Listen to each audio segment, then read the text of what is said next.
He didn't just leave her in Italy, he erased her existence in a single morning. At dawn, Courtney Ramirez stood on a cold stone street with an empty suitcase, a dead phone, and no passport. Every bank card declined. Every account locked. The hotel clerk wouldn't return her documents because her bill had been reversed overnight. Across the street, Ethan Cole Wright slid into a waiting car, his hand wrapped around Vanessa Blake's wrist, not once looking back. "You'll figure it out," he said flatly. "I'm done." What he didn't see was Courtney's hand tightening around a thin envelope she hadn't opened yet. On the corner, a stamped line caught the light beneficiary update confirmed. 3 days later, the man who abandoned her would realize he hadn't escaped with everything. He had triggered his own collapse.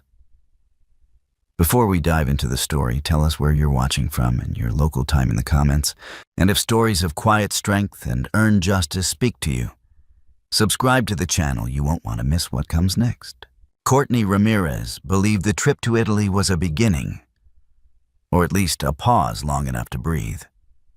For months, her marriage to Ethan Cole Wright had felt like standing beside a speeding train, close enough to feel the heat too far to stop it.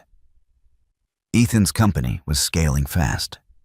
Investors called at all hours. Decisions were made without her. Dinners were postponed. Apologies became transactional. Still, when Ethan suggested Italy, just us, no phones, no pressure, Courtney let herself believe it meant something. She packed lightly. He insisted. "We'll buy whatever we need there," he'd said, smiling already half gone. The first days were almost convincing. They walked narrow streets, washed in gold afternoon light. Ethan held her hand in public, kissed her cheek at cafes, ordered wine he claimed to remember she liked. Courtney noticed how he positioned himself between her and other people, how he answered questions directed at her. She told herself it was stress. She told herself marriages bent under pressure and didn't always break. Vanessa Blake arrived on the second evening. Ethan introduced her casually as if she were luggage that had always been there. "Strategic communications," he said. "She's flying in for a few meetings." Vanessa's smile was polished and cool, her eyes assessing. She spoke to Courtney warmly, but never looked at her for long. Every sentence curved back toward Ethan. Courtney felt it then, a quiet displacement, like a chair pulled slightly away from the table. The hotel suite was immaculate, expensive, controlled. Ethan chose it. He chose the reservations, the transport, the itinerary. Courtney didn't ask questions. Not because she was naive, but because asking had become a negotiation, and she was tired of bargaining for basic information. That night, while Ethan showered, Courtney glanced at his phone on the nightstand. She hadn't meant to. A notification lit the screen. Access updated. Effective immediately. She didn't open it. She didn't need to. Her chest tightened anyway. Later over dinner, she asked carefully, "Are we okay?" Ethan smiled the way he did in boardrooms. Calm, reassuring, final. "We're fine. You're just overwhelmed. Try to enjoy yourself." Vanessa excused herself early, claiming jet lag. Ethan ordered another bottle of wine.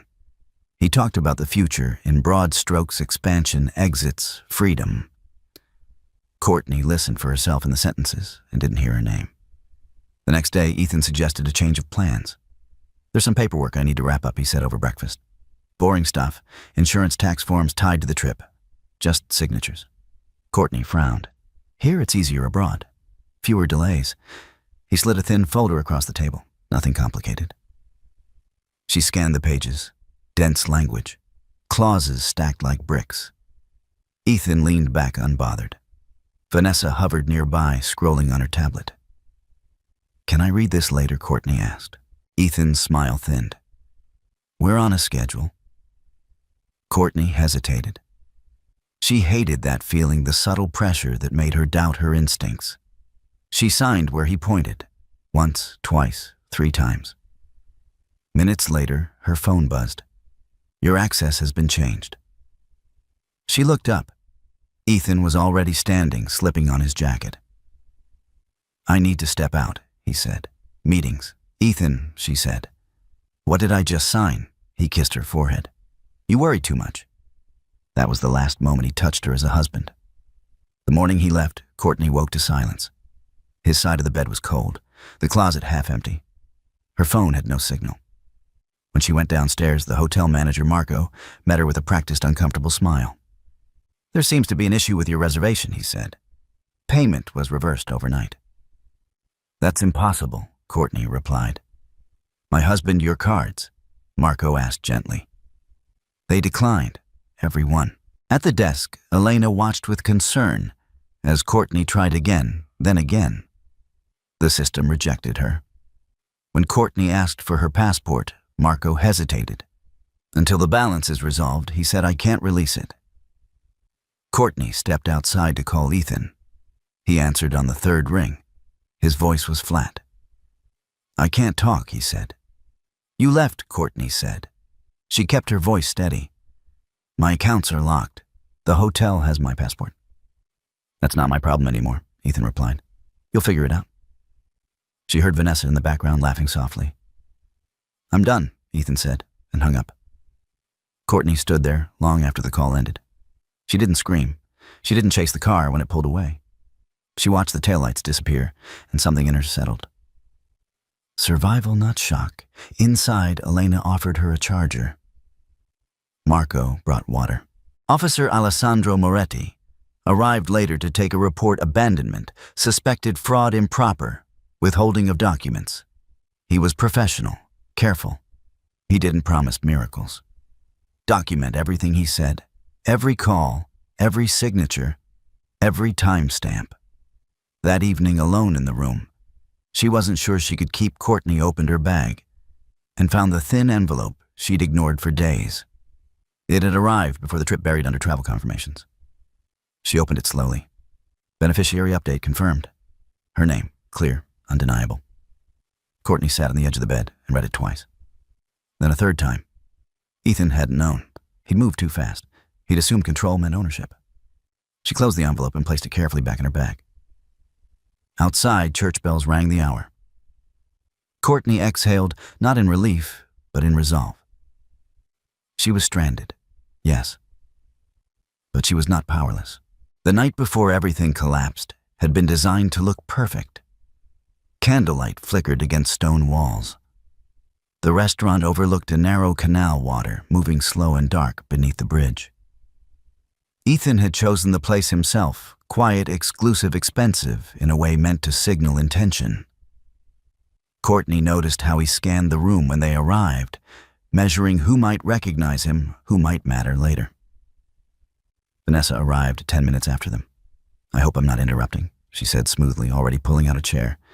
She wore confidence like a tailored jacket, not loud, not apologetic. Ethan didn't object. He waved her in as if she belonged there, as if Courtney were the guest. Dinner unfolded with precision. Ethan talked, and Vanessa filled in gaps. Courtney listened. Every sentence curved away from her toward futures she wasn't invited to inhabit.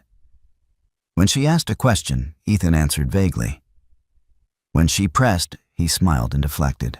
You don't need to worry about the details, he said at one point, slicing into his steak. That's my job. Courtney set down her fork. We're married. Details affect me. Vanessa glanced up, amused. Ethan didn't look annoyed. He looked patient. That's exactly why I handle them, he replied. So you don't have to carry the stress. Stress. The word landed wrong. Courtney took a breath. Then explain why my phone keeps logging me out of our bank app. The table went quiet. Ethan leaned back in his chair. It's a security update. Temporary. Vanessa nodded without being asked. Happens all the time. Courtney held Ethan's gaze. You didn't mention it. You didn't ask, he said evenly. She let it go. Not because she believed him, but because she was collecting something else now. Patterns, timing, tone. After dessert, Ethan suggested a walk. Vanessa declined, claiming fatigue. She smiled at Courtney on her way out, her expression almost kind. You're lucky, Vanessa said. He works so hard for you. Courtney watched her leave and wondered who that statement was meant for. Later, back at the hotel, Ethan pulled a slim folder from his bag. Just need a few signatures, he said casually. Trip-related. Insurance liability, that kind of thing. Courtney took the papers. Dense paragraphs. Legal phrasing. Her name printed cleanly at the top. She scanned for keywords ownership transfer authorization. The language was slippery, designed to reassure while obscuring. Why here, she asked. Because we're here, Ethan replied, and because it's efficient. Courtney hesitated. I'd like to read this properly. Ethan checked his watch. We don't have time. The silence stretched. Vanessa appeared in the doorway, tablet in hand. Everything okay? Ethan smiled. Just logistics. Courtney felt the pressure then, not overt but deliberate. A narrowing of options. Sign and move on. Question and become the problem. She signed. Once, twice, 3 times. Minutes later, her phone vibrated. Security alert access permissions updated. Her stomach dropped. What did I just authorize? Courtney asked. Ethan kissed her forehead, already stepping away. Go to sleep. We have an early morning. She didn't sleep. At 4:17 a.m., she woke to the sound of a zipper. Ethan's silhouette moved quietly through the room. She pretended to sleep, watching through half-lowered lashes as he gathered his things with methodical calm. No hesitation, no second thoughts. He didn't wake her. By the time the sun rose, he was gone. The first car declined at the cafe across the street, the second at the hotel desk, the third when she tried to book a ride. Marco's expression shifted from polite to concerned. Elena's hands paused over the keyboard. I'm sorry, Elena said softly. It's saying payment was reversed. Courtney asked for her passport. Marco hesitated. Until the account is settled, he said, I can't release it. That was when Courtney understood the scale of what had happened. Not an argument, not a mistake, a plan. She stepped outside and called Ethan. He answered on the 3rd ring. I can't talk, he said. You left me here, Courtney said. She kept her voice even. My money is gone. The hotel has my passport. There was a pause, then a sigh. You'll figure it out, Ethan replied. I've already moved on. She heard a second voice. Vanessa's. Close. Intimate. I'm done, Ethan said, and hung up. Courtney stood there, phone in hand, watching the street fill with morning light. People passed her. Lives continued. The world didn't pause for abandonment. Inside, Marco offered water. Elena brought a charger. Officer Alessandro Moretti arrived later, his questions precise, his tone neutral. Do you believe this was intentional? He asked.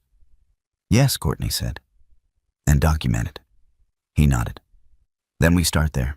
That evening, alone in the room, she wasn't sure she could afford. Courtney opened her bag and found the thin envelope she'd ignored since before the trip. It had seemed unimportant then. Just another piece of mail. She opened it now. Beneficiary update confirmed. Her name stood alone on the page. Clean, official. Courtney read it twice. Then again, Ethan had moved fast. Too fast. He'd assumed control meant ownership. He'd assumed silence meant ignorance. She folded the letter carefully and placed it back in the envelope. Outside, the city settled into night. Courtney sat on the edge of the bed, not crying, not shaking, just breathing. She was stranded, but she was not erased. By the second morning, the hotel lobby felt like a courtroom with no judge. Courtney Ramirez stood at the front desk while the world moved behind her, tourists wheeling suitcases, staff gliding past with practiced smiles, the soft clink of cups from the breakfast room. Everything looked normal. That was the cruelty of it.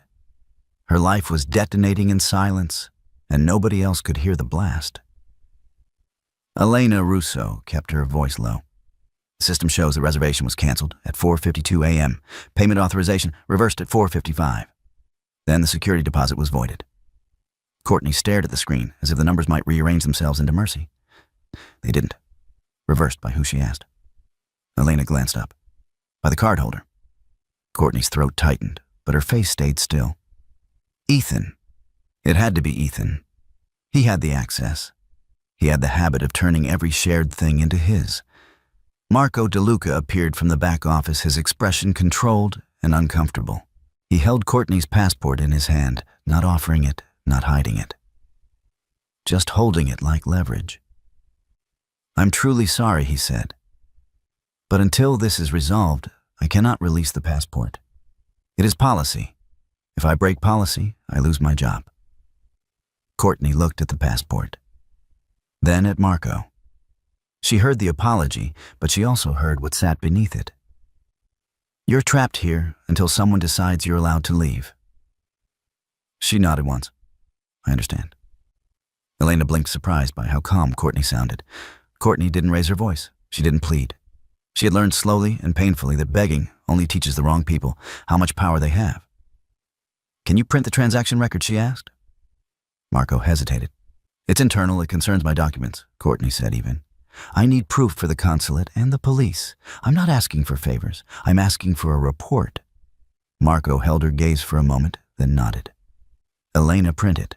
Elena's hands moved quickly. Papers slid out. Dates, times, codes. A neat clinical timeline of sabotage. Courtney tucked the pages into her bag like evidence, not like hope. Outside the street was bright, almost mocking. Courtney found a patch of shade near the entrance and plugged her phone into the portable charger Elena had lent her. The battery climbed slowly, 2%, 3%, 4%, as if her life were being rationed. At 7%, she called Ethan again. He answered with irritation, like she was interrupting a meeting. "What now?" he said. Courtney kept her breathing steady. "Release my passport." A pause. "I don't have it." Ethan replied, too quick. "The hotel won't give it to me because you reversed payment," Courtney said. "You know exactly what you did." Ethan sighed, the sound of a man bored by consequences. "Courtney, don't do this." Don't do what her tone didn't rise. "Ask for my legal documents. You're in Italy," he said. "Handle it." "I can't handle it without my passport." "Then stay," Ethan said. And there it was, the first crack where his cruelty showed clean. You always wanted an adventure. Courtney's fingers tightened around the phone. She heard breathing on his end, and then a soft laugh, feminine close. "Vanessa." Ethan didn't tell her to be quiet. He wanted Courtney to hear it. He wanted the humiliation to land. Courtney didn't give him that satisfaction. "Why are you doing this?" she asked, not pleading, measuring. Ethan's voice cooled. "Because I'm done paying for your indecision. Because I'm done carrying you." Courtney's gaze fixed on the cobblestones beneath her shoes. She pictured Ethan saying that line, rehearsing it, polishing it, until it sounded like a conclusion instead of theft. "You locked me out of my accounts," she said. "That's not ending a marriage. That's control." "It's protection," Ethan replied smoothly. "From you." Courtney understood then what story he planned to sell, not just to her, to everyone. A narrative where she was unstable, irresponsible, a liability. A woman who couldn't be trusted with money. A woman who had to be managed. A woman who could be erased. She asked one more question carefully. "Did you have me sign anything last night that changed access?" Ethan's silence lasted half a second too long. Then he chuckled. "You signed what you needed to sign." Courtney felt something cold settle in her stomach, not fear, clarity. "Put me on speaker," she said. "What put me on speaker?" Courtney repeated, "so Vanessa can hear." There was another pause, then the faint click of a button. Courtney didn't perform anger. She didn't cry. She offered him the most dangerous thing she had, composure. "Ethan," she said, "I'm going to file a report with the local police and the U.S. consulate. I'm going to document every reversal, every lockout, every signature you pressured me into. I'm going to request preservation of surveillance footage from the hotel." Vanessa's laugh stopped. Ethan scoffed. "You won't do anything." Courtney's voice stayed level. "You left a paper trail. You're bluffing." Courtney looked up at the hotel entrance where Marco stood watching discreetly from behind the glass. Elena hovered nearby. Witnesses, not friends, but witnesses were enough. "I'm not asking you to fix it," Courtney said. "I'm informing you that you can't undo it." Ethan's tone sharpened. "You think you can threaten me?" Courtney exhaled slowly. No, I think you threatened yourself. She ended the call before he could respond. For a moment, her hands trembled, not from weakness, but from adrenaline. She forced them still. She had to act while her nerves were awake. She walked back inside. Officer Alessandro Moretti was already there, speaking with Marco. He turned as Courtney approached, his expression attentive. "You reached him?" he asked. "Yes," Courtney said. "He confirmed he reversed payment and locked my access." Officer Moretti nodded. "We will add that to the report. Did he admit the signatures?" "He implied it," Courtney said. "He said I signed what I needed to sign." Officer Moretti's eyes narrowed slightly. Pressure to sign documents can be relevant. Courtney nodded. "I want everything recorded. Dates, times, names." Marco cleared his throat. "Madam, I truly..." Courtney cut him off gently, not unkind. "I know you have rules, Marco. I'm not blaming you. I'm asking you to help me show what happened." Marco hesitated, then gestured toward a side hallway. "There's a small office. You can sit. Elena will bring copies of the cancellation and the timestamps." In the office, the air smelled faintly of printer ink and furniture polish. Courtney sat at a small desk while Elena placed documents in front of her. Each page was another thread in the rope Ethan had used to bind her, and each thread could be pulled the other way. Officer Moretti asked questions in short, precise bursts. When did she arrive? When did she last have access to her accounts? When did Ethan pressure her to sign documents?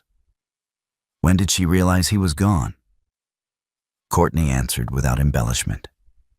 She didn't dramatize. She didn't soften. When the report was complete, Officer Moretti stamped it and slid a copy across the desk. "This will help with the consulate," he said, "but it may take time." Courtney met his eyes. "I'm not asking for speed. I'm asking for record." He nodded as if he understood that record was where justice began. After he left, Elena hovered in the doorway, uncertain. "Do you have anyone you can call?" Elena asked quietly. Family. Courtney thought of her mother, Linda Ramirez, sharp, practical, loving, in the way that didn't tolerate lies. Courtney could call her, but she also knew that calling her mother first would open a door she might not be able to close. It would turn this from personal devastation into family war. Courtney wasn't ready to hand Ethan that kind of chaos. "Not yet," Courtney said. "But thank you." Elena's face softened. "You're very calm." Courtney's lips pressed together, almost a smile. "I'm not calm. I'm focused." That night, alone again, Courtney sat on the edge of the bed and opened the thin envelope she'd found in her bag. The one Ethan didn't know about. The one she hadn't opened until after he left. Beneficiary update confirmed. She read it slowly, letting the words sink deeper than comfort. This wasn't a rescue. It was leverage. It meant she wasn't as trapped as Ethan believed. It meant there was a part of her life he hadn't controlled. She pulled out her phone, now charged enough to function, and searched for an email address she hadn't used in years. Rachel Donovan, the attorney a colleague once called a scalpel in a tailored suit. Courtney had met her briefly at a corporate event long ago enough to know Rachel didn't waste time on drama. She dealt in outcomes. Courtney typed with clean, deliberate sentences. Stranded in Italy. Husband reversed payment, locked accounts, withheld access after pressuring signatures. Police report attached. Need immediate guidance on asset protection and document preservation. Call if possible. She attached the stamped report, the hotel timestamps, and a photo of the security alert email. She hit send. Then she placed the phone on the nightstand and stared at the ceiling until her breathing slowed.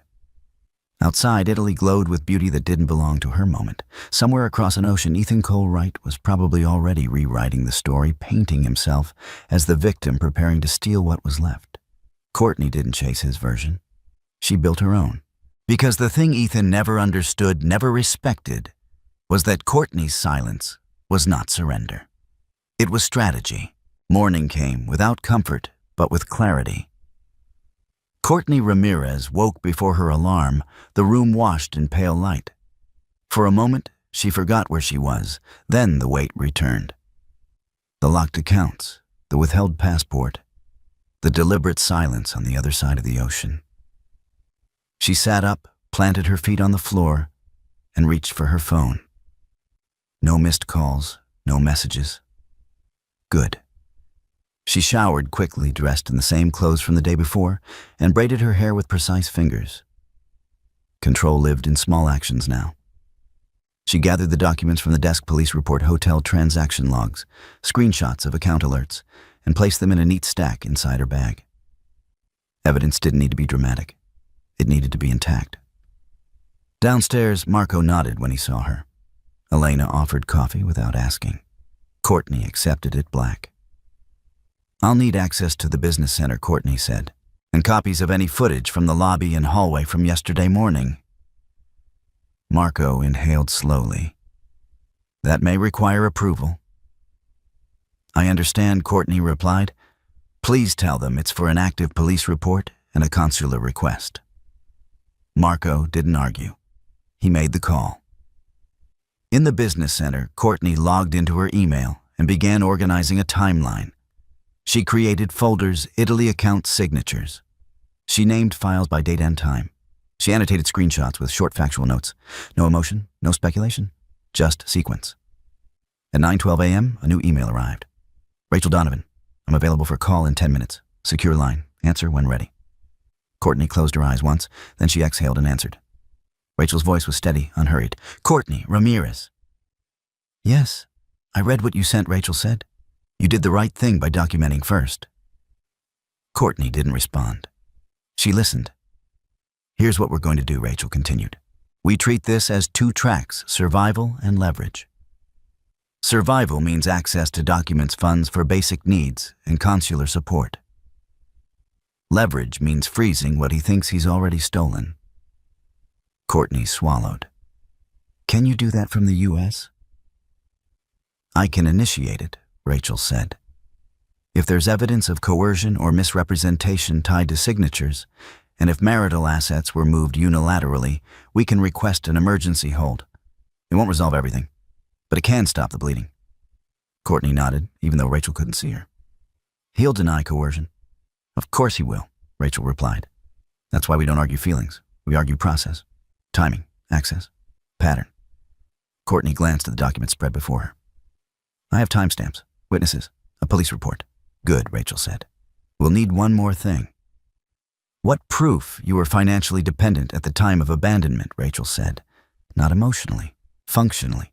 Courtney thought of the bank app she couldn't access, the cards that declined, the hotel clerk holding her passport like a receipt. "I can show that," she said. "Then we move?" Rachel replied.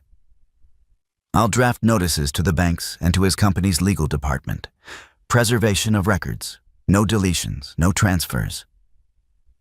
Courtney felt a shift, not relief, but alignment, like stepping into a current she'd been swimming toward without knowing it. "Rachel," she said, "he thinks I'm stuck." Rachel paused. "That's a common mistake." The call ended with instructions. Courtney followed them immediately. She forwarded files. She uploaded scans. She signed a limited authorization. This one read slowly, carefully twice. At noon, Elena brought a USB drive. "Lobby and hallway footage," she said quietly. From the morning he left. Courtney thanked her and copied the files onto her laptop. She watched the footage once, then again. Ethan moving through the hallway with purpose, a suitcase in hand. Vanessa trailing behind him, checking her phone. No hesitation, no pause at the door. He hadn't woken her because he didn't want witnesses. She closed the video and labeled the file. Departure 04:16 a.m. Officer Alessandro Moretti returned that afternoon with a stamped addendum to the report. "Your husband admitted to reversing payment," he confirmed. "Yes," Courtney said. "On a recorded call." He nodded. "We'll note it." As he left, Courtney caught her reflection in the glass eye's tired jaw set. She didn't look like someone waiting to be rescued. She looked like someone building a case. At 3:40 p.m., another email arrived. This one, from a bank she recognized. Notice received. Temporary review initiated. Courtney didn't smile. She didn't celebrate. She marked the time and moved on. She stepped outside briefly, letting the air clear her head.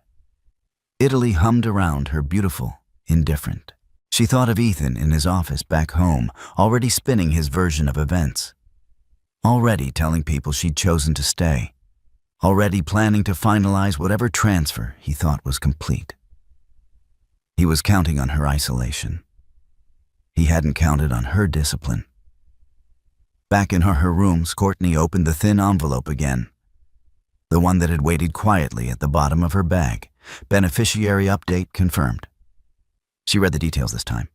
Dates, accounts, conditions. This wasn't money she could touch immediately. It wasn't a miracle. It was proof of independence, proof that a part of her financial identity existed beyond Ethan's reach. She photographed the letter and forwarded it to Rachel. Minutes later, her phone rang. Rachel's voice carried a note of approval. That changes the board. Does it, Courtney asked. It means he doesn't control your future access to resources, Rachel said. It also means he underestimated you. Courtney looked at the city beyond the window. He's done that before. Then he'll do it again, Rachel replied. Which helps us. That evening, Courtney finally called her mother. Linda Ramirez answered on the first ring. Where are you? Italy, Courtney said. A pause. Why do you sound like that? He left me, Courtney said simply. Locked me out of accounts, reversed payments, took off. Silence. Then Linda spoke, her voice steady and sharp. Are you safe? Yes, good, Linda said. Then listen. Don't explain. Don't justify. Tell me what you need. Courtney closed her eyes. I need you to know I'm handling it. Another pause. Okay, Linda said. Then I'm here. Quietly. They hung up without ceremony. As night settled, Courtney organized one last folder next 72 hours. She listed tasks, calls, deadlines. She left space for contingencies. Her phone buzzed again. Rachel Donovan. We've initiated preservation requests. He's going to notice. Courtney typed back. Let him. She placed the phone face down and lay back on the bed, staring at the ceiling. The fear hadn't vanished. It had simply been repurposed, refined into attention, into precision. Ethan had taken her money. He'd tried to take her mobility. He'd tried to take her voice. What he hadn't taken was her ability to respond. And in the quiet of that Italian night, Courtney Ramirez understood something with absolute certainty. Silence wasn't weakness. It was the space where power gathered. The first crack in Ethan Colwright's confidence appeared 48 hours after he left Italy.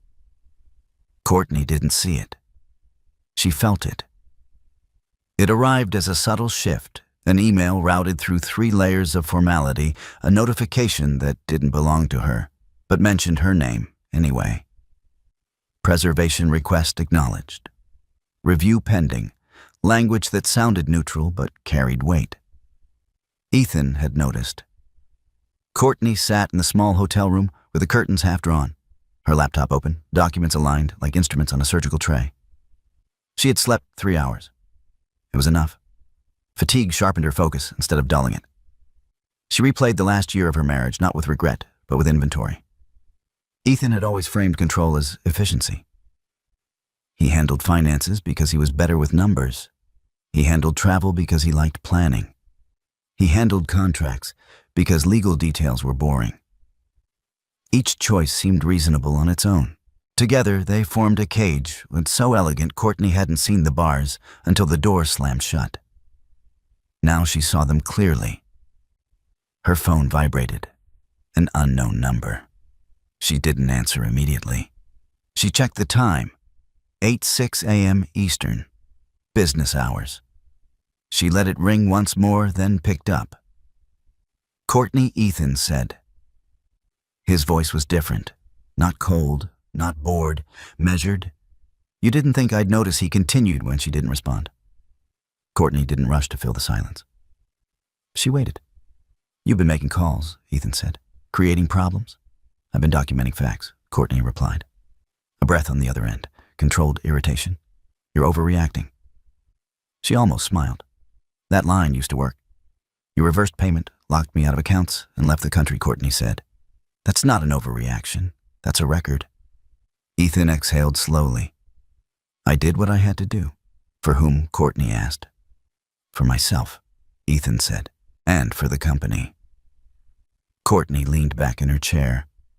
Those aren't the same thing. Ethan didn't answer right away. She imagined him pacing jaw-tight, calculating angles the way he always did. He had never understood that Courtney could calculate too. She simply hadn't weaponized it. I can fix this, Ethan said finally, quietly. Courtney's voice remained level. I'm not interested in quiet. You're stranded in a foreign country, Ethan snapped, with no access to funds. You think you're in control? Courtney glanced at the open email on her screen, the one confirming temporary review of shared accounts. I think control isn't as one-sided as you believed. Another pause. Longer this time. What did you send them? Ethan asked. Everything, Courtney replied. In order. Ethan's tone sharpened. You're making a mistake. Courtney's eyes didn't leave the screen. You already made yours. She ended the call. Her hands were steady when she set the phone down. The tremor came later, brief, contained. She let it pass without judgment. 10 minutes later, Rachel Donovan's name appeared on her screen. He reached out, Rachel said without preamble. Yes, Courtney replied. Good, Rachel said. That means the notice landed. He's uncomfortable. Courtney closed her eyes. What happens next? Next. Rachel said we established that his discomfort is justified. Rachel explained the process with clarity that felt like scaffolding. Requests sent. Responses logged. A formal notice to Ethan's company's legal counsel. Preservation of internal communications. Financial institutions alerted to potential unauthorized transfers under marital asset laws. It doesn't mean he's guilty yet, Rachel said. It means he can't pretend this didn't happen. Courtney absorbed every word. What about the documents I signed? We'll challenge the context, Rachel replied. Timing, location, pressure. He flew you overseas, isolated you. Then presented complex paperwork with implied urgency. That matters. Courtney thought of the restaurant, the wine, the way Ethan had smiled while she hesitated. Vanessa was there. Rachel's voice sharpened slightly. Good. Witnesses cut both ways. After the call, Courtney walked downstairs to the lobby. Marco looked up from the desk, concern etched into his face. Any news? He asked gently. Some, Courtney said. Thank you for your help. He nodded. If you need anything else? Printing copy statements, I will, Courtney said. And I'll make sure it's noted that you followed procedure. Marco smiled faintly. That matters. Back in her room, Courtney opened the file Elena had copied for her hotel record security logs transaction summaries. She added them to the growing archive and sent an updated packet to Rachel. Then she did something unexpected. She wrote a single-page summary. No emotion, no adjectives, just dates, actions, consequences. April 12th, 4:16 a.m. Husband departs hotel with third party. April 12th, 4:52 a.m. Payment authorization reversed. April 12th, 4:55 a.m. Security deposit voided. April 12th, 5:03 a.m. Account access revoked. She titled the document Sequence. Because narratives could be manipulated, sequences could not. That afternoon, a new email arrived, this one, from Ethan's company's general counsel. We've received notice regarding asset preservation. We are reviewing internally.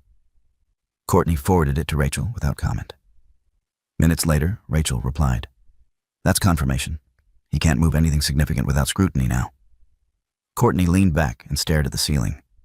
The room felt smaller, but she felt larger within it. Not empowered in a cinematic way, grounded, anchored. Her phone buzzed again. A message from Linda. I booked a flight to Rome. Courtney typed back immediately.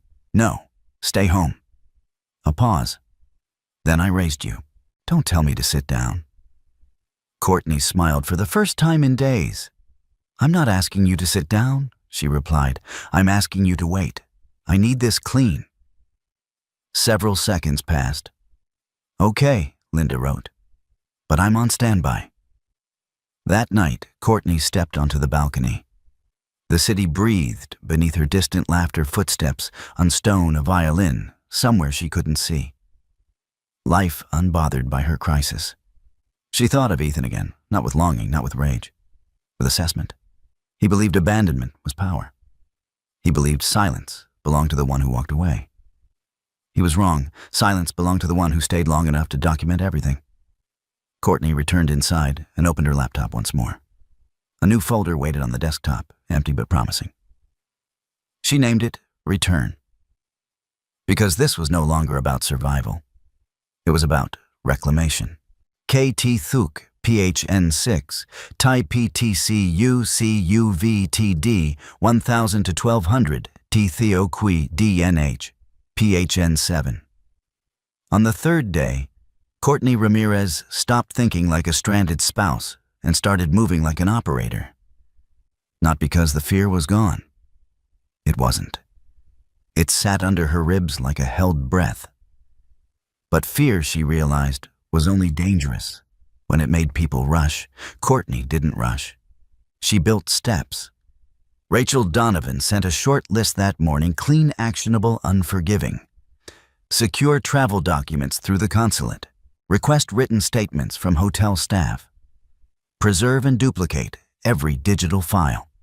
Identify the exact mechanism of the access change. Do not contact Ethan again, unless instructed. Courtney read the list twice, then began. At the U.S. consulate, she didn't dramatize. She didn't narrate heartbreak. She handed over the police report, the hotel transaction logs, and a printed timeline titled Sequence. The officer behind the glass scanned the papers, then looked up. "Your passport is being held by the hotel," he asked. "Yes," Courtney said, "because payment was reversed after my husband left the country." The officer's gaze sharpened. "And you have documentation showing the reversal timestamp?" Courtney slid the printout forward. "Yes." The officer nodded slowly as if recalibrating his assumptions. He stamped a form and explained procedures: formal request temporary travel documentation, if needed follow-up with local authorities. He didn't promise speed. He promised process.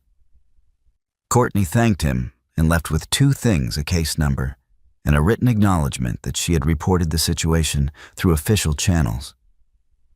It wasn't comfort. It was a trail. Back at the hotel, Marco DeLuca met her with a folder. "I asked Elena to write a statement," he said quietly, "about what she saw at the desk and what the system showed." Courtney accepted it. "Thank you." Marco hesitated, then added, "I also reviewed the security logs. The times match your report." Courtney held his gaze. "Would you be willing to sign a statement confirming you withheld my passport only due to policy, and that the policy was triggered by the reversal?" Marco exhaled. "Yes, I will." She didn't praise him. She didn't ask why. She simply nodded and moved on. In her room, Courtney scanned and saved each document, then duplicated everything onto 2 drives, one in her bag, one hidden in the lining of her suitcase.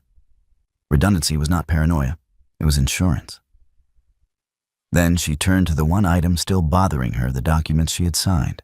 She opened the PDF again and forced herself to read the legal language, not as a wife, but as a risk analyst.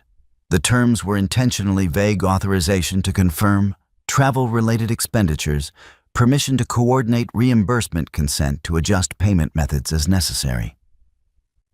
It sounded harmless until it didn't. Courtney zoomed in on the signature page. There was a reference number in the footer, tiny, easy to overlook. WRX 94172. She copied it into her notes. Then she checked the PDF properties. Creator Wright Holdings Legal Template System. Last modified 0411, 11:38 p.m. Document ID, WH Portal Internal. Courtney's pulse didn't spike. It slowed. Internal portal.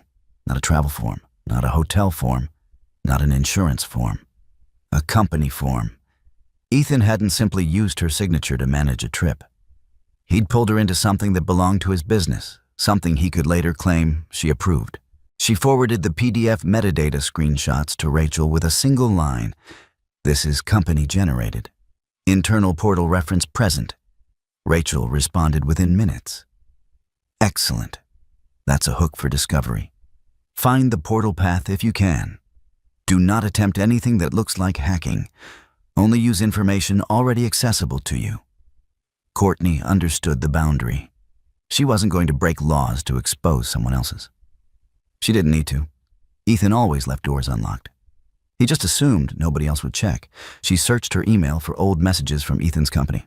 Holiday invitations, travel confirmations, HR notices he'd forwarded without thinking. Buried in one thread was a link. Wright Holdings employee access portal.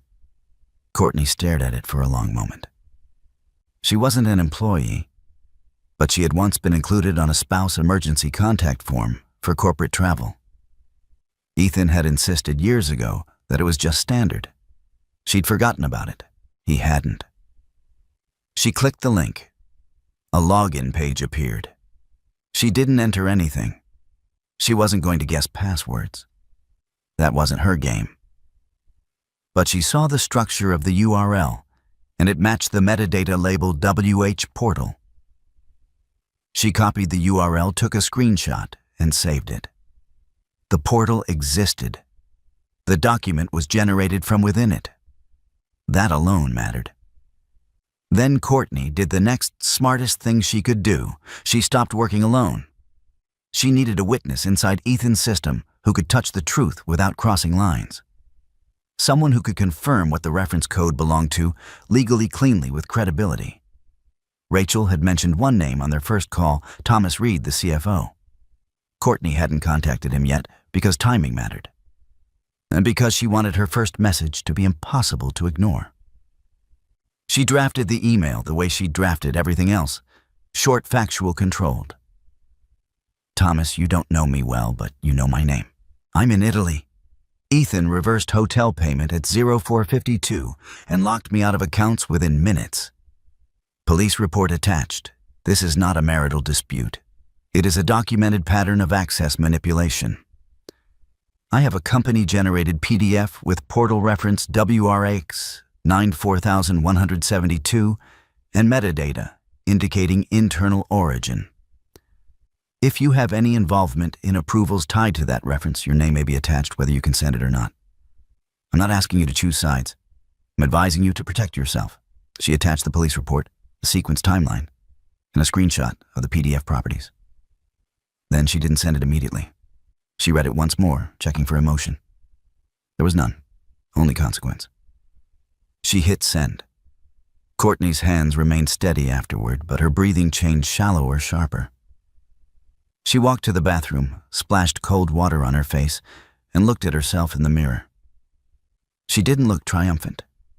She looked awake. Her phone buzzed with a new notification, a calendar invite from Rachel. Emergency strategy call 50 p.m. EST. Courtney joined at exactly the scheduled minute. Rachel's face appeared on screen, composed as always. I received your metadata, she said. That's excellent work. Courtney didn't soften. Is it enough? It's enough to justify demanding the full chain, Rachel replied. But we need a cooperating insider to make it airtight.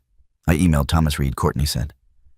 Rachel's eyes narrowed slightly, not in disapproval calculation. What did you send Courtney summarized? Rachel nodded once. Good, Rachel said. That approach will land. It doesn't threaten him. It warns him. Courtney's jaw tightened. Ethan will pressure him. Of course, Rachel replied, which is why we document that pressure too. After the call, Courtney sat in silence for a moment. Italy's evening sounds drifted through the window traffic, voices, distant music. It felt surreal that the world could still be beautiful while her marriage turned into a legal battlefield. At 9:23 p.m., an email arrived. From Thomas Reed. Courtney's chest tightened, not with hope, with readiness. The subject line contained only 5 words. We need to talk, now. Courtney stared at the screen, then clicked open the message. It was brief. Do you still have that reference code? Don't answer by email. I'll call from a secure line. 10 minutes. Courtney leaned back in her chair, eyes fixed on the ceiling.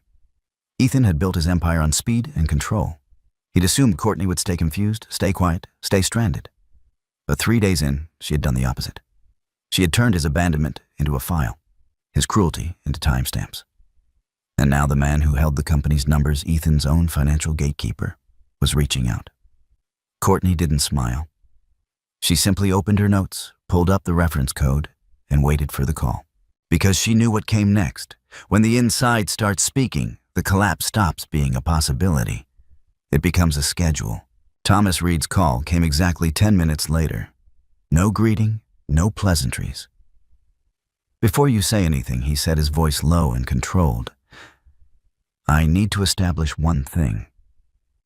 "Are you recording this?" Courtney answered honestly. "Yes," Good Thomas replied. "So am I." That alone told her everything. He wasn't calling to protect Ethan. He was calling to protect himself. "Start from the reference code," Thomas said. BURX 94172. "Where did you get it?" "It's embedded in a document Ethan pressured me to sign in Italy," Courtney replied. The metadata shows it was generated from Wright Holdings' internal portal. There was a pause. She could hear keyboard taps on his end, quick practiced.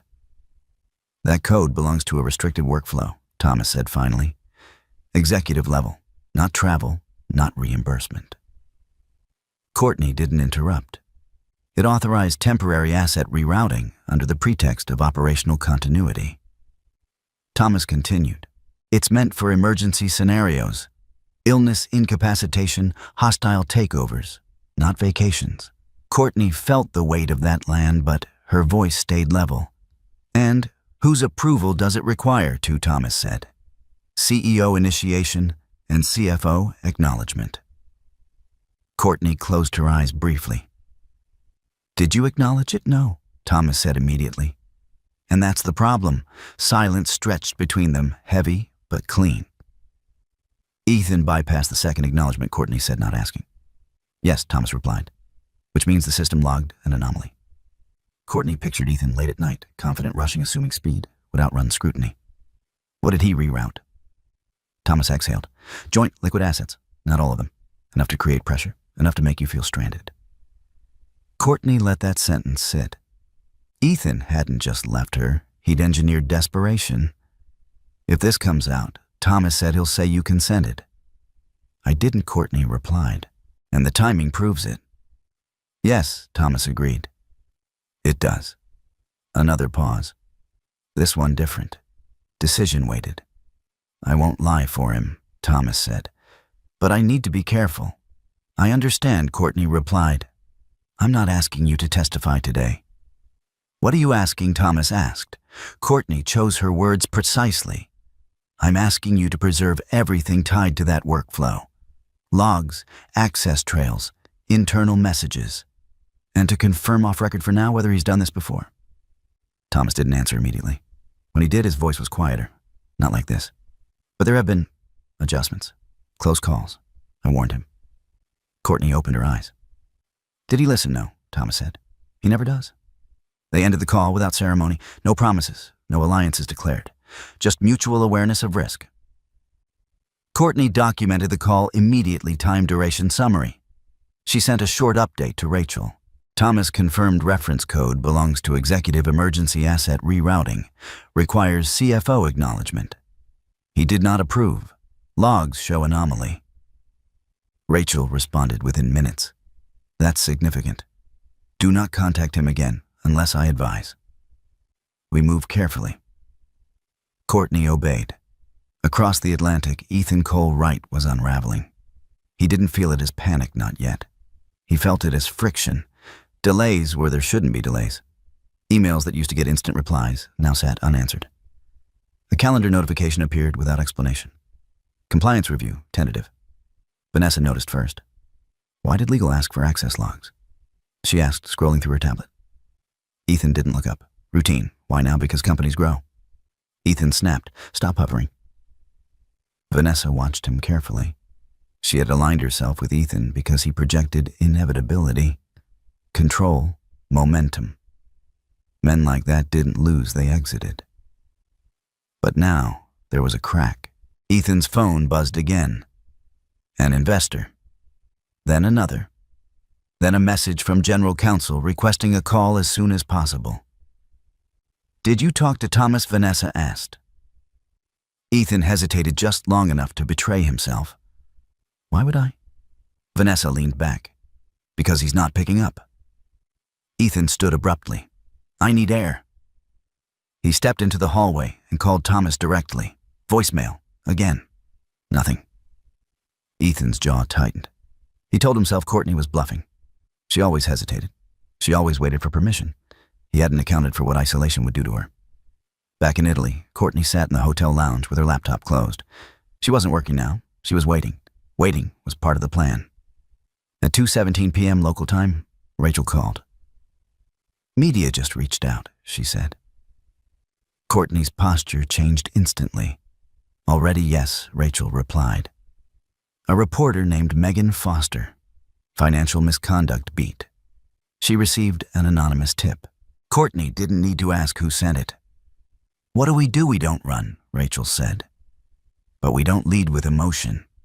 We give her 3 things, which are proof you were abandoned abroad, Rachel said. Proof of access manipulation. Proof of a financial workflow irregularity. No accusations, just facts. Courtney nodded. I have all 3. Then we prepare a packet, Rachel said. Nothing leaks unless it serves a purpose. They worked in parallel. Courtney assembled the materials with the same discipline she'd applied from the beginning. Camera footage, time-stamped reversals, the reference code metadata, the police report. She removed anything that read like vengeance. She left only what read like truth. When the packet was complete, Rachel reviewed it line by line. This is strong, she said. It doesn't shout. It invites scrutiny. Courtney stared out the window as Rachel spoke. Ethan will say, I'm unstable. Rachel's tone hardened. Then he'll have to explain why instability required an executive asset reroute at 4 a.m. That night, the article didn't publish. But the questions started. Ethan's phone buzzed through dinner. Vanessa watched him read messages, his appetite gone. What's happening? She asked. Ethan didn't answer. At 11:48 p.m., he finally checked his personal email. A subject line froze him. Notice of preservation obligation. The sender, Rachel Donovan. He read it once, then again. His hands were shaking now, not from fear but from rage. Courtney had crossed a line, not a marital one, a strategic one. He called her. She didn't answer. He texted, You think you're clever? Call me. No response. Across the ocean, Courtney lay on her bed, fully dressed, phone face down. She had already told Rachel she wouldn't engage. Silence wasn't avoidance anymore. It was containment. At midnight, another email arrived. This one from Megan Foster. I'd like to hear your side, off the record to start. Courtney forwarded it to Rachel without replying. Rachel called immediately. We say yes, she said, but we control the frame. Courtney closed her eyes. When tomorrow, Rachel replied, Your morning, his night. Courtney understood the timing. Power lived there too. She turned off the lamp and lay in the dark listening to the city breathe. Somewhere far away, Ethan was discovering what it felt like to lose the advantage he thought was permanent. 3 days ago, he'd abandoned her with nothing. Now his own systems were turning their lights on. And for the first time since Italy, Courtney Ramirez slept without dreaming. Courtney Ramirez woke before sunrise, not from anxiety, but from precision. Her meeting with Megan Foster was scheduled for 8:00 a.m. Rome time. Courtney arrived at the small cafe Rachel had chosen 15 minutes early, laptop closed, documents printed and clipped in a slim folder. No dramatics, no entourage, just record and restraint. Megan arrived exactly on time. She didn't look like a sensationalist. No bright lipstick, no oversized recorder. She wore neutral colors, moved efficiently, and listened before speaking. That alone earned Courtney's attention. Off the record to start, Megan said, setting her phone face down. I want to understand the sequence before I ask anything. Courtney nodded. That's how I prepared it. She slid the folder across the table. Megan didn't open it immediately. She watched Courtney instead, posture eyes breathing. Courtney met her gaze without flinching. I was abandoned abroad, Courtney began. Not emotionally, logistically. Megan lifted an eyebrow. Explain. Courtney did. Dates, times, actions. She didn't speculate about motives. She didn't call Ethan names. She described what happened the way one would describe a mechanical failure, precise, impersonal, undeniable. When Megan finally opened the folder, she didn't interrupt. She read. She took notes. She circled timestamps with a pen and underlined the reference code. This workflow, Megan said quietly, tapping the page, it's not consumer level. No, Courtney replied. It's executive. And you didn't approve it. I didn't understand it, Courtney said. And I was pressured to sign in a foreign country with limited context. Megan closed the folder. That matters. They spoke for 40 minutes. When it ended, Megan stood and extended her hand. This won't be a hit piece, she said. It will be a question. Courtney shook her hand. That's all I want. Back at the hotel, Courtney received a message from Rachel. Good work. We hold until publication. No comments, no reactions. Courtney complied. By noon Eastern Time, the question went live. It didn't accuse, it didn't condemn. It didn't name villains. It asked how a CEO could reverse shared assets, abandon a spouse abroad, and trigger an internal executive workflow without oversight within minutes of departure. And it asked why. The market noticed first. A scheduled partner call was postponed pending clarification. A minor investor requested documentation. Compliance teams requested logs. By evening, Ethan Cole Wright was no longer angry. He was scared. Vanessa paced his office while he stared at his screen. This is escalating, she said. We need to respond. We don't respond to speculation, Ethan snapped. We deny. You can't deny logs, Vanessa replied. They're asking for logs. Ethan slammed his laptop shut. I'll call Thomas. Thomas didn't answer. Ethan's phone rang instead. It was legal counsel. We need to meet, counsel said. Now. At the meeting, the tone was different. No flattery, no reassurance, just procedure. Asset preservation is in effect, counsel explained. We've received notice from opposing counsel. Until we review internal approvals, certain actions are frozen. Ethan leaned forward. This is a misunderstanding. Counsel didn't blink. Then the documentation will clear it. And if it doesn't, counsel's voice stayed neutral. Then we have exposure. Vanessa watched Ethan carefully. The man she had aligned herself with a decisive commanding was shrinking under fluorescent lights. She made a decision of her own that night. Across the ocean, Courtney returned to the consulate. This time, the tone had shifted. We've received confirmation from your hotel, the officer said. And from local police. Courtney nodded. We can issue a temporary travel document, he continued. You'll be able to return to the U.S. while your passport situation is resolved. Courtney felt relief then, not because she was leaving Italy, but because the choice was hers again. Thank you, she said. At the hotel, Marco handed her an envelope. This arrived for you, he said. Inside was a letter from Ethan's company, formal, cautious, requesting cooperation in an internal review. Courtney didn't read it twice. She forwarded it to Rachel. No response. Rachel replied immediately. We wait. Waiting was easier now. That evening, Thomas Reed called again. I can't stay quiet much longer, he said. I'm not asking you to. Courtney replied. I'm asking you to stay accurate. There was a pause.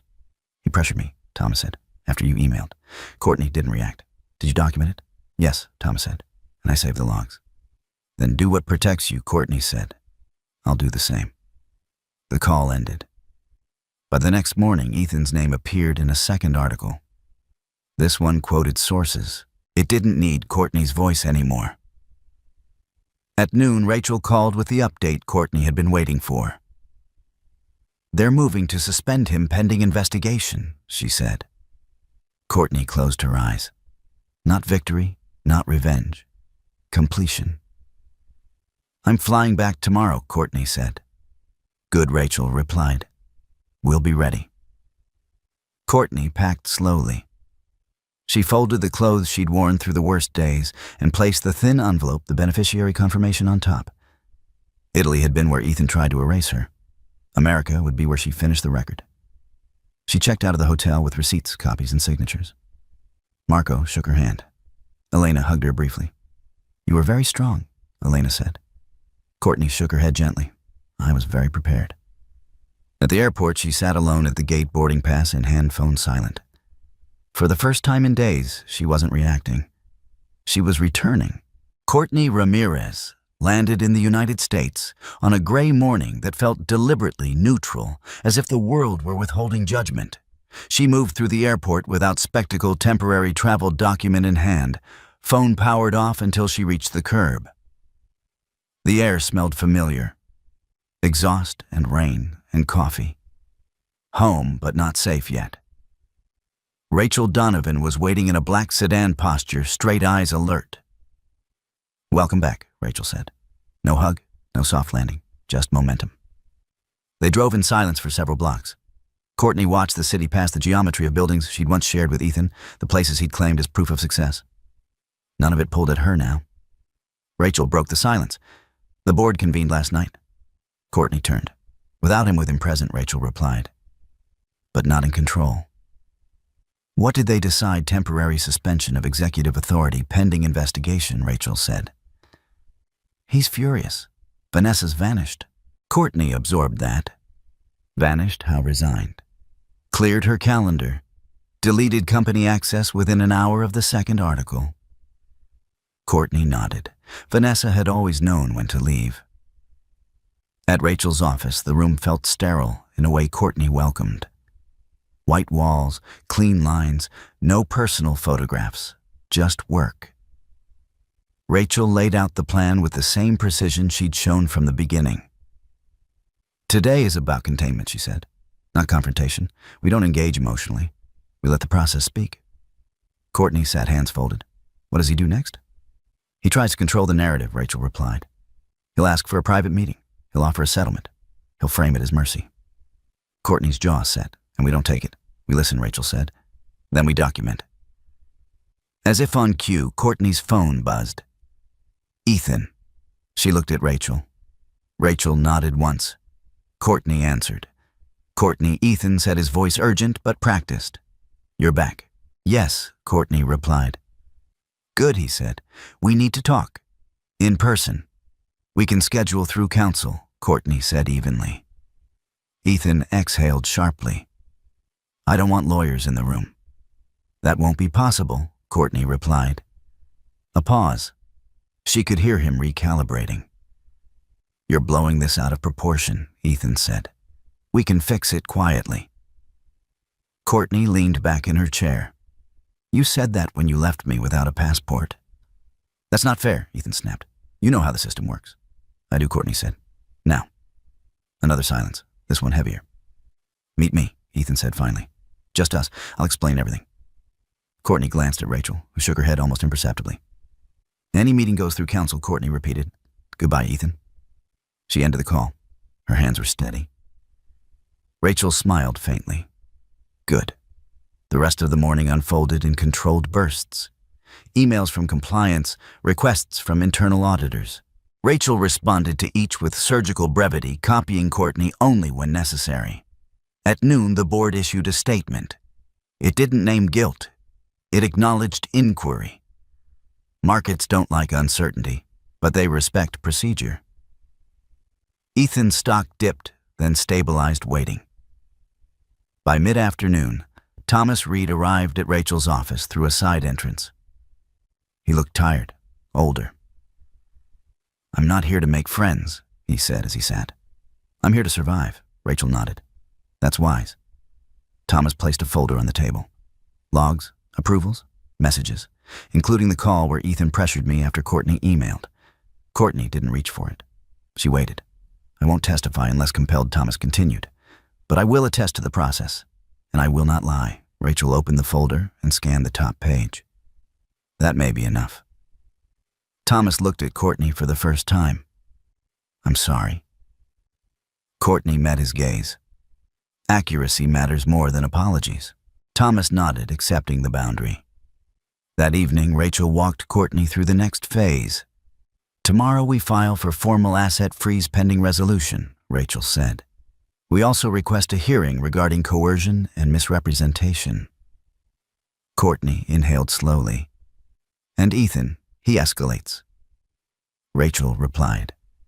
"Which helps us. Escalation came sooner than expected." At 8:42 p.m., Ethan sent a message not to Courtney but to Linda Ramirez. "Your daughter is destroying her own future." Linda forwarded it to Courtney with one line. "Do you want me quiet or loud?" Courtney replied, "Quiet. For now." Linda responded with a thumbs up and a heart. That was enough. The next morning, Ethan tried a different tactic. A courier arrived at Rachel's office with a thick envelope addressed to Courtney. Inside was a proposed settlement. Money, property, silence. Ethan's signature sat at the bottom, bold and confident, as if he were still the one making decisions. Rachel reviewed it once, then slid it across the table to Courtney. Courtney didn't touch it. "What's the condition?" Courtney asked. "Non-disparagement, non-disclosure, immediate withdrawal of cooperation with any inquiry." Courtney smiled, not with amusement, but with clarity. "He's afraid." Rachel nodded. "Yes." Courtney stood. "We reject." Rachel didn't hesitate. "On the record, yes," Courtney said, "and note the timing." Rachel typed the response. Crisp, professional, final. By afternoon, the board reconvened. This time, Ethan wasn't invited. The call was brief, decisive. His executive authority was suspended indefinitely. Courtney learned the news from Rachel, not the media. She sat quietly as it landed. Not satisfaction, not triumph, release. That night, alone in her apartment, Courtney unpacked the last of her bags. She placed the thin envelope, the beneficiary confirmation, into a fireproof box, along with copies of every document she'd collected. She didn't open a bottle of wine. She didn't call friends. She made tea and sat by the window watching traffic move like veins of light through the city. Her phone buzzed once more. "Ethan." She didn't answer. She turned it face down and let the silence do its work. Because for the first time since Italy, the power dynamic had reversed, not through shouting, not through revenge, but through record restraint and resolve. And Ethan Cole Wright was running out of room. Ethan Cole Wright asked for the meeting the way men like him always did, through intermediaries. Softened language and a promise of reason. Rachel Donovan forwarded the request with a single line. "He wants 10 minutes, off the record." Courtney read it once. Then again, "No," she said. Rachel waited. She had learned when Courtney needed space and when she needed pressure. "He's unraveling," Rachel said carefully. "That can be useful." Courtney folded her hands, not at the cost of clarity. Rachel nodded, then we counter. The counter was simple, a recorded meeting in Rachel's office with counsel present. No negotiations, no theatrics, just statements. Ethan accepted within the hour. He arrived early. Courtney watched him through the glass wall before he entered, his shoulders tight, his jaw clenched, the expensive suit suddenly ill-fitting. He looked smaller than she remembered. Not weaker, smaller, like a man whose surroundings had stopped responding to him. When he stepped inside, he didn't sit. "Courtney," he said, forcing warmth, "you look, well." She didn't respond. Rachel gestured to the chair. "Sit." Ethan obeyed, irritation flashing before he masked it. "I won't pretend I understand how this got so out of hand," Ethan began. "But we don't need to destroy each other." Courtney leaned back slightly. "You started this in Italy." Ethan's mouth tightened. "I did what I had to do." "For whom?" Courtney asked, repeating the question she'd asked days ago. "For the company," Ethan said. "For us." Courtney's eyes didn't waver. "You locked me out of my accounts. You reversed payment knowing my passport would be withheld. You pressured me into signing a document generated by your company's internal portal." "None of that was for us," Ethan scoffed. "You're twisting facts," Rachel interjected calmly. "We have logs." Ethan waved a hand. "Logs can be interpreted." Courtney leaned forward, then her voice low and steady. "So can character." Silence followed. The air thickened. Ethan shifted tactics. I offered a settlement. You offered silence, Courtney replied. I offered security. You offered control, she said. Again. Ethan's temper flared. You think this makes you powerful? Courtney met his gaze. I think it makes me accurate. Rachel slid a document across the table. This is the formal notice regarding coercion and misrepresentation. We filed. Ethan's face drained of color. You can't prove coercion. We don't need to prove it today, Rachel said. We need to preserve the record. Ethan stood abruptly. You're ruining everything. Courtney didn't raise her voice. You ruined it when you decided I was expendable. He stared at her, then, not as a husband, not as a negotiator, but as a man realizing the ground had shifted beyond recovery. This isn't over, Ethan said. Courtney nodded. I know. He left without another word. The days that followed moved quickly, but without chaos. That was the difference now. Every step had a name. Every action had a reason. Rachel filed the motion to freeze assets pending full adjudication. The court scheduled a hearing. Compliance expanded its review. The board issued a second statement, this one firmer. Ethan's access badge was deactivated. Vanessa Blake resurfaced briefly through an attorney offering cooperation in exchange for immunity. Rachel listened, asked questions, took notes. Courtney didn't comment.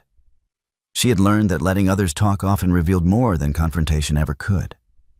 At night, when the city quieted, Courtney found the old reflexes creeping in, the urge to replay conversations, to imagine alternate endings. She stopped herself each time. Regret was not strategy. Linda Ramirez called every evening, her voice a steady anchor. She didn't ask for details. She asked about meals, sleep weather. She let Courtney remain whole. One afternoon, Megan Foster requested a follow-up on the record.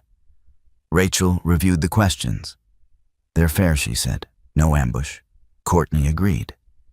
The interview was brief. Courtney spoke in measured sentences, never naming Ethan directly, never speculating about motives. I was abandoned abroad, she said. I documented what happened. I followed process. When asked how it felt, she paused. It felt clarifying, Courtney said. I learned the difference between trust and access. The article published the next day. It didn't go viral. It didn't need to. It circulated where it mattered. Investors asked harder questions. Partners delayed commitments. Internal emails surfaced fragments of concern that had been ignored before. Ethan's name became synonymous with risk. The hearing arrived on a Tuesday morning. Courtney wore a dark suit and no jewelry. She sat beside Rachel, posture straight, eyes forward. Ethan sat across the room, flanked by his attorneys, his expression carefully neutral. When Rachel spoke, she spoke plainly. When Courtney was asked to stand, she did so without ceremony. She answered questions directly. She did not embellish. She did not flinch. The judge listened. When the ruling came temporary, freeze-granted discovery ordered the room exhaled. Ethan didn't look at Courtney as he left. Outside, Rachel placed a hand lightly on Courtney's shoulder. That was solid. Courtney nodded. What now? Now, Rachel said, we let discovery do what it does. Weeks passed. Files were exchanged. Depositions scheduled. Thomas Reed submitted a sworn affidavit confirming pressure and irregularities. Vanessa's cooperation was partial self-serving, but useful. Ethan's defenses narrowed. One evening, as Courtney reviewed a stack of documents, she found herself unexpectedly tired. Not exhausted. Done. She closed the file and leaned back, letting the weight lift. This wasn't victory, not yet, but it was balance. And balance, she realized, was the beginning of healing. Discovery did not arrive like a storm. It arrived like daylight, slow, exposing, unavoidable. Boxes of records were delivered to Rachel Donovan's office over the course of a week. Digital files arrived in waves, meticulously cataloged by teams who had no emotional stake in the marriage, only a professional obligation to truth. Courtney watched the process from a quiet distance, reviewing summaries, answering questions, when asked, never volunteering speculation. This phase wasn't about her voice. It was about paper. Rachel walked her through the first tranche of findings with controlled precision. We have internal emails referencing the emergency workflows, she said. We have time-stamped access logs showing Ethan initiated the reroute. We also have a recorded call where he pressures Thomas Reed after your email. Courtney listened, hands folded. Does it show intent? It shows urgency, Rachel replied. And urgency paired with concealment is persuasive. The deposition schedule followed. Thomas Reed went first. Courtney didn't attend. She didn't need to. Rachel briefed her afterward. He was careful, Rachel said, but consistent. He acknowledged the workflow's purpose, confirmed he did not authorize it, and stated Ethan pressured him to backdate acknowledgement. Courtney exhaled slowly. That matters. It does, Rachel said, especially because Thomas documented the pressure contemporaneously. Next came Vanessa Blake. Her deposition was different. Defensive, selective. She claimed limited knowledge, framed herself as an advisor caught between spouses, emphasized her departure as an ethical choice. Rachel listened without interruption. When it ended, she turned to Courtney. She's protecting herself. Of course, Courtney replied. Does it change anything? It corroborates timing, Rachel said. And it places her in the room when you signed. That night, Courtney returned home and sat in the quiet. She didn't replay the past. She considered the future, the shape of it, the weight of it, the boundaries she would insist on keeping. The hearing on coercion and misrepresentation was scheduled for Friday. Courtney slept well the night before. In the courtroom, the atmosphere was restrained. No gasps, no raised voices. Just questions and answers framed by procedure. Ethan sat at the defense table, posture, rigid eyes fixed forward. He didn't look at Courtney. Rachel presented the sequence again, this time reinforced by discovery, the internal portal origin, the missing acknowledgement, the timing of the reversal, the immediate lockout, the abandonment abroad. Ethan's counsel argued consent, argued misunderstanding, argued marital complexity. The judge listened, asked clarifying questions, and took notes.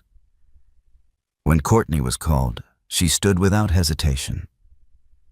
She described the signing calmly. The location, the context, the pressure of time, the lack of explanation. She didn't say she was afraid. She said she was uninformed. When asked why she didn't refuse to sign, she answered simply, "Because I trusted my husband." The room was still. The ruling came after a brief recess. The judge found sufficient evidence to sustain claims of coercion and misrepresentation for the purposes of continued asset restraint and expanded discovery. Sanctions were considered. Oversight was ordered. Courtney sat as the words landed, not as a verdict, but as validation of a process. Outside the courtroom, cameras waited. Megan Foster stood among them, notebook in hand. She didn't push forward. She waited for Courtney to approach. Courtney didn't. Rachel issued a brief statement on her behalf, measured factual final. Ms. Ramirez is grateful for the court's attention to procedure, Rachel said. She will continue to cooperate fully. No questions were taken. That afternoon, the Board of Right Holdings convened again. This time, the meeting was not procedural. It was corrective. By evening, Rachel had the update. They voted to remove him permanently, she said. Cause cited. Courtney closed her eyes. And criminal exposure, Courtney asked. Referred, Rachel replied. Not guaranteed, but active. Courtney nodded. That was enough. Ethan called that night. She didn't answer. He left a voicemail, short, controlled, rehearsed. He spoke of misunderstanding, of pressure, of regret. Courtney deleted it without listening twice. 2 days later, a courier arrived with a final offer revised, urgent, generous. Money, property, silence. Rachel read it and looked up. Your call. Courtney stood and walked to the window. The city moved below, unconcerned, persistent. She thought of Italy, of the stone street at dawn, of the empty suitcase. No, she said. We proceed. Rachel nodded and returned the offer unopened. The decision changed something in Courtney, not outwardly, inwardly. A weight she hadn't named lifted completely, because now the outcome was no longer about winning. It was about ending the pattern. That evening, Courtney visited her mother. Linda Ramirez listened as Courtney summarized the case in 10 sentences or fewer. She nodded, asked one question, then reached for Courtney's hand. "I'm proud of you," Linda said. "Not because you fought, because you didn't fold." Courtney smiled faintly. "I learned from you," Linda squeezed her hand. "Then go build something better." On Monday morning, Courtney met with Rachel to discuss next steps beyond the case. "The trust," Rachel said, referring to the beneficiary confirmation. "You have options." Courtney considered them. Then she chose one. "I want to establish a fund," she said, "for women stranded abroad due to financial control, legal assistance, emergency access, documentation." Rachel nodded, already seeing the structure. "That's feasible." "It's necessary," Courtney said. "Too many people think silence means consent." Rachel smiled. "Let's do it right." As the paperwork began, Courtney felt a quiet certainty settle in her chest. The story that had begun with abandonment was ending with architecture, with systems built to prevent the same harm. That night, alone in her apartment, Courtney opened the fireproof box and removed the thin envelope about one last time. She read it not for reassurance, but for closure. Then she placed it back and locked the box. The past was documented. The future was hers to design. The collapse did not happen all at once. It happened in layers. First came the internal reckoning. Wright Holdings released a formal notice to employees acknowledging leadership changes and outlining interim controls. The language was careful legal scrubbed of emotion. But beneath the phrasing, the message was unmistakable. The company was distancing itself from Ethan Cole Wright as quickly as it could without tearing itself apart. Courtney read the notice on her phone while waiting for coffee. She didn't feel satisfaction. She felt alignment. Consequences matching actions, systems correcting themselves. Rachel Donovan called an hour later. "The board has appointed an interim CEO," she said. "External. No ties." Courtney nodded. "Good. They're also cooperating fully with regulators." "That's not generosity," Courtney replied. "That's survival." Rachel smiled. "Exactly." Ethan's unraveling accelerated after that. His personal accounts were frozen pending review. His corporate email access was terminated. His calendar, once packed with meetings that bent around his schedule, emptied. Invitations stopped coming. Calls went unanswered. Power didn't vanish with drama. It evaporated with silence. Vanessa Blake resurfaced briefly in the news cycle, not by name, but by implication. A former advisor was reported to be cooperating with investigators. The article noted her swift resignation and lack of public comment. Courtney didn't read past the headline. She had learned the difference between information and noise. The criminal referral moved slowly, as such things always did. Subpoenas were issued, requests made. No charges yet. But the machinery was in motion, and that mattered. One afternoon, Thomas Reed requested a final meeting. Rachel advised caution, but agreed to attend. Thomas looked thinner when he arrived. The confidence of proximity to power had drained from him, replaced by something more durable relief. "I've resigned," he said without preamble. Courtney regarded him calmly. "That was your choice." "Yes," Thomas replied. "And the right one." Rachel nodded. "You've preserved the record." Thomas exhaled. "That's all I wanted." When he left, Courtney felt no urge to judge him. He had chosen self-preservation over complicity. That line mattered. The civil case advanced toward resolution. With discovery complete and findings unfavorable, Ethan's counsel began signaling openness to terms, not silence for money this time, but compliance for mitigation. Rachel outlined the options. "He's offering to concede asset division on our terms," she said. No appeal, no delay. Courtney listened, and accountability. Financial and professional, Rachel replied. Criminal exposure remains independent.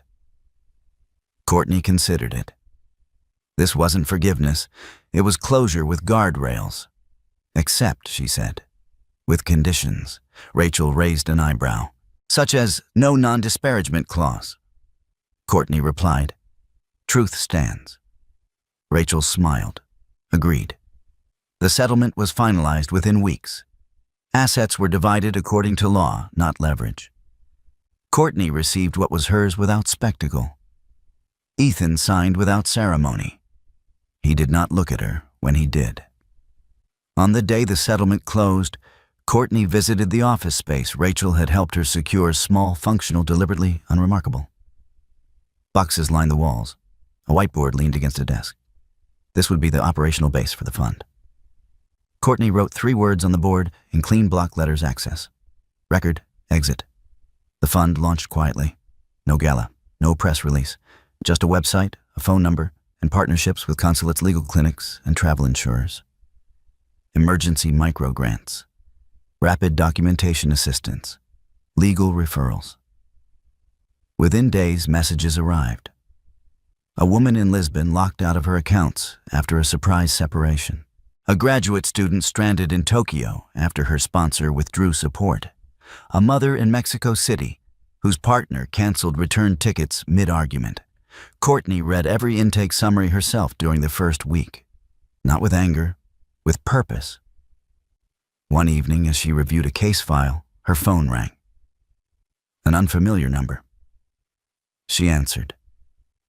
"This is Marco," a voice said with a gentle Italian accent, "from the hotel." Courtney smiled softly. "Hello, Marco. I wanted to tell you," he continued, "we've updated our policies. We now have a protocol for situations like yours. Immediate consular contact. Temporary document release with police verification." Courtney closed her eyes briefly. "Thank you for telling me. You changed something," Marco said. Courtney shook her head, though he couldn't see it. We all did. After the call, Courtney sat back and let the quiet settle. Healing did not arrive as joy. It arrived as steadiness. She no longer scanned rooms for threat. She no longer flinched at notifications. The constant readiness that had lived in her muscles began to fade. One afternoon, Megan Foster requested a final comment for a follow-up piece about systems, not scandal. Courtney agreed to a brief statement. "What would you want people to understand?" Megan asked. Courtney considered the question. "That control often wears the costume of care," she said, "and that documentation is a form of dignity." The article ran the following week. It focused on process reform, corporate accountability, and the new fund's mission. Ethan's name appeared only once, buried in context. That was appropriate. On a quiet Saturday morning, Courtney packed a small bag and drove out of the city. She needed space, distance, a place without headlines or filings. She stopped at a coastal overlook and stood watching the water move, constant, indifferent, enduring. Her phone buzzed. A message from her mother. "I'm proud of you. Dinner Sunday." Courtney typed back, "Yes." She didn't add explanations. She didn't need to. As she turned to leave, Courtney caught her reflection in the car window. She looked older, not aged, expanded, like someone who had carried weight and set it down properly. The story that began with abandonment had not ended in triumph. It had ended in structure. And structure, Courtney knew, was how safety lasted. The final reckoning did not happen in a courtroom packed with cameras. It happened in a hearing room designed for accuracy, not spectacle. Courtney Ramirez arrived early, as she always did now. She sat with her back straight, hands resting lightly on a legal pad she wouldn't need. Rachel Donovan reviewed notes beside her, calm and precise. Across the room, empty chairs waited investigators, compliance officers, representatives from regulatory agencies. This wasn't a trial. It was an accounting. Ethan Cole Wright arrived last. He looked composed, but the confidence he once wore like armor had thinned to a brittle shell. He sat without greeting, flanked by counsel who no longer projected inevitability, only damage control. The presiding officer opened the session and outlined the scope misuse of executive workflows, unauthorized asset rerouting, coercive procurement of consent, and obstruction of internal controls. Each point was stated plainly, stripped of drama. Evidence followed. Logs projected on a screen. Access times, IP addresses, authorization gaps. A call transcript where Ethan pressed Thomas Reed to fix the timing. Emails that framed urgency as necessity and necessity as entitlement. Ethan's counsel objected when they could. The objections were noted and overruled when they didn't matter. When Courtney was invited to speak, it was not as a victim, but as a witness of process. She stood. "I'm not here to describe how it felt," she said. "I'm here to describe what happened." She walked through the sequence without embellishment. Italy. The documents, the reversal, the lockout, the withheld passport. She did not accuse. She did not speculate. She did not raise her voice. When asked why she didn't challenge the document at the moment of signing, she answered once clearly, "Because I trusted the person presenting it." The room was quiet. Ethan's counsel attempted a reframing stress, misunderstanding, marital conflict. Courtney listened without interruption. When it was her turn to respond, she said only, "This marital conflict does not authorize executive shortcuts." The presiding officer nodded and moved on. Thomas Reed's affidavit was entered. Vanessa Blake's partial cooperation was noted. The compliance review concluded with recommendations, sanctions referrals, and permanent separation from executive authority. When the findings were read, the language was exacting. Ethan Cole Wright was found to have violated internal controls, misused emergency workflows, and engaged in conduct inconsistent with fiduciary responsibility. The sanctions were administrative, professional, and enduring. Removal was affirmed. Referral stood. Ethan did not speak when invited. He stared at the table, jaw tight, as if words might betray him further. The session adjourned without applause. Outside, the air felt different, lighter, not because justice was loud, but because it had been done carefully. Rachel placed a hand on Courtney's shoulder. "This part is over." Courtney nodded. "I know." They walked past the waiting press without stopping.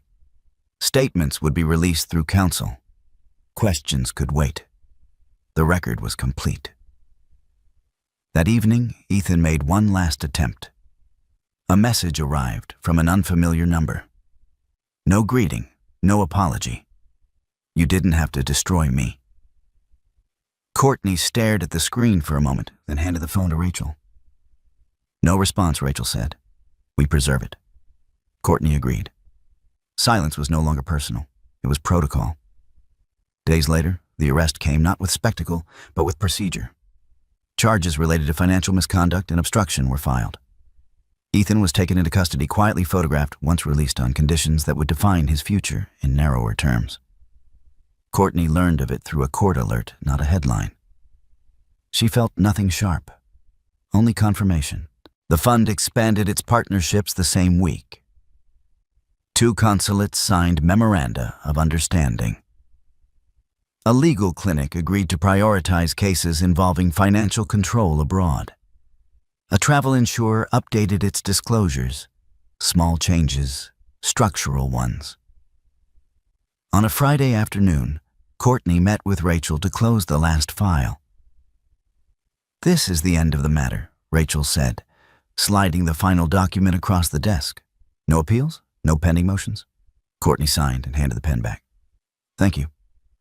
Rachel studied her for a moment. "You never once asked me how to hurt him."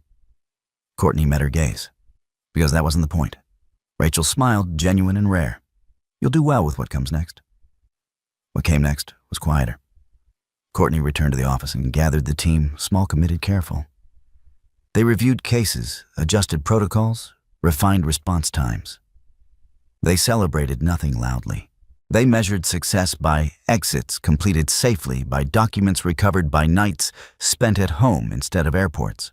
One afternoon, a message arrived from a woman in Lisbon, the first case Courtney had personally overseen. "I'm home. Thank you for believing me before anyone else did." Courtney closed her eyes and breathed. That night, she visited her mother for dinner. Linda Ramirez set the table without ceremony, poured water, and asked about the weather. After dessert, she reached across and took Courtney's hand. "You look peaceful." Courtney considered the word. I feel finished. Linda nodded. Good. Now live. On the drive home, Courtney passed a billboard advertising a conference Ethan once headlined. His face had been replaced with a new name. The city moved on the way cities always did, efficiently, without sentiment. Courtney didn't slow down, because the end of this story was not his fall. It was her return to authorship, to clarity, to a life no longer negotiated under someone else's access. The morning after the final file closed, Courtney Ramirez woke without an agenda. For the first time in months, there was no hearing to prepare for, no document to review, no call scheduled to contain damage. The quiet felt unfamiliar, not empty, but open. She lay still for a moment, letting the absence of urgency settle into her body. This, she realized, was what the end of a battle actually felt like. Not triumph, not relief, space. Courtney rose, made coffee, and stood by the window as the city moved into its day. People hurried past with their own concerns, unaware of the war that had concluded quietly in courtrooms and conference rooms. That anonymity felt like a gift. She dressed simply and drove to the office. The fun space was modest, but alive phones ringing softly, keyboards, clicking voices low and purposeful. Courtney moved through the room without announcement, checking in with each person, asking practical questions. How many intakes overnight? Any urgent travel holds? Any documents stuck in verification? This was where her energy went now. Not backward, forward. Late morning, she joined a call with a consulate liaison and a nonprofit partner. They finalized a rapid response protocol, temporary access grants, legal referrals, emergency lodging coordination. It wasn't dramatic work. It was effective work. When the call ended, Courtney leaned back and allowed herself one deep breath. Her phone buzzed. A notification from the court system, administrative final. No further actions required. She archived it. At noon, Megan Foster published the last piece. It wasn't about Ethan. It barely mentioned him. It focused on systems that fail quietly and the people who learn how to navigate them without spectacle. Courtney's name appeared once as the founder of a fund built from experience rather than vengeance. That was how she wanted it. In the afternoon, Courtney drove out of the city again this time. Not to think, but to close a circle. She stopped at a small park overlooking the water. The wind carried the smell of salt and movement. She sat on a bench and let memory surface, not the worst moments, but the earliest ones. The trust she'd offered freely. The version of herself that believed love and access were the same thing. She didn't judge that woman anymore. She thanked her, because without that trust, she wouldn't have learned the cost of unexamined control. And without that lesson, she wouldn't have built something that would outlast her pain. Courtney's phone buzzed again. A video call from Marco and Elena. She answered, smiling. "We saw the update," Marco said. "The fun end." Elena nodded enthusiastically. "People are talking about it." Courtney laughed softly. "Good things, I hope." "Important things," Marco replied. "We wanted you to know we've shared your protocol with other hotels." Quietly, Courtney's chest tightened, not with sadness, but with recognition. This was how change actually moved. From one small decision to another. "Thank you," she said, "for believing me when it mattered." After the call ended, Courtney sat for a long time watching the water shift and reform itself endlessly. She thought of Ethan once, not with anger, not with pity, but with distance. His story would continue in a narrower frame, defined by consequences he could no longer outrun. That chapter was closed. She wasn't carrying it anymore. That evening, Courtney cooked dinner for herself. She ate slowly without distraction. She washed the dishes immediately afterward, enjoying the simplicity of finishing what she started. Before bed, she opened the fireproof box one last time. Inside lay the documents that had once felt like lifelines, reports, confirmations, timelines. She reviewed them not for reassurance, but for acknowledgement. This was the record. It existed. It was complete. She closed the box and locked it. Some stories don't need to be retold. They need to be stored properly and released. Courtney turned off the light and lay down her mind clear. Tomorrow would be busy. There were cases to review, people to help, systems to refine. But tonight, there was nothing she needed to prove. She had survived abandonment without becoming bitter. She had pursued justice without losing herself. She had chosen power that didn't need witnesses. And in doing so, she had built a life that no one else could quietly take away again. Some betrayals don't arrive screaming. They arrive with paperwork smiles and locked doors. This story isn't about revenge. It's about what happens when a woman stops explaining herself to people who benefit from her confusion and starts documenting instead. When she chooses clarity over chaos, process over panic, dignity over drama. Courtney didn't win because she was louder. She won because she was precise. In real life, power often hides behind convenience. Someone else handling things for you, someone else controlling access for your own good. And the moment you question it, you're told you're emotional, difficult, or overreacting. The truth is simple. If you don't have access, you don't have security. If you don't have records, you don't have leverage. And silence is only weakness when it's fear, never when it's strategy. If this story resonated with you, share in the comments where you're watching from and what time it is right now. Your voice matters here. And if you believe in stories about quiet strength, earned justice, and rebuilding without bitterness, don't forget to subscribe. More stories are coming, and they're for people who understand that real power doesn't shout.